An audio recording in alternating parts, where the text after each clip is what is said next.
ટીમાણા નજીક શેત્રુંજી નદીમાં આધેડ ટ્રેક્ટર સાથે તણાયા.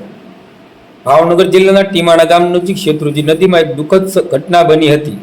આજે તારીખ 2 સપ્ટેમ્બર 2025ના સવારે 8:30 વાગે ભદ્રાવળ નંબર 3 ગામના રહેવાસી વલ્લભભાઈ નાનજીભાઈ માંગુકિયા ઠાડજ ગામ તરફ જઈ રહ્યા હતા, ત્યારે શેત્રુંજી નદીમાં તેમનું ટ્રેક્ટર પાણીમાં ગરકાવ થયું હતું. આ ઘટનામાં વલ્લભભાઈ પણ પાણીમાં તણાઈ ગયા હોવાનું જાણવા મળ્યું હતું.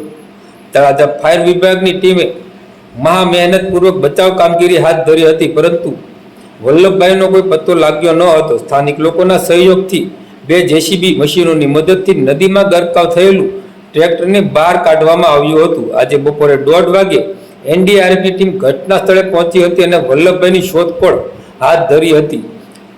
આ ઘટનાની જાણ થતાં તળાજાના ધારાસભ્ય ગૌતમભાઈ ચૌહાણ, તળાજા મામલતદાર, તાલુકા પંચાયતની ટીમ, તાલુકા પંચાયતના પ્રમુખ, ટીમાણા ગામના સરપંચ અને ભદ્રાવળ નંબર 3ના સરપંચ ઘટના સ્થળે પહોંચ્યા હતા અને બચાવ કામગીરીનું નિરીક્ષણ કર્યું હતું. આજે બપોરે 2 વાગે એનડીઆરએફની ટીમ અને સ્થાનિક લોકોની મદદથી શેત્રુંજી નદીમાંથી વલ્લભભાઈ માંગુકિયાને મૃતદેહને બહાર કાઢવામાં આવ્યો હતો.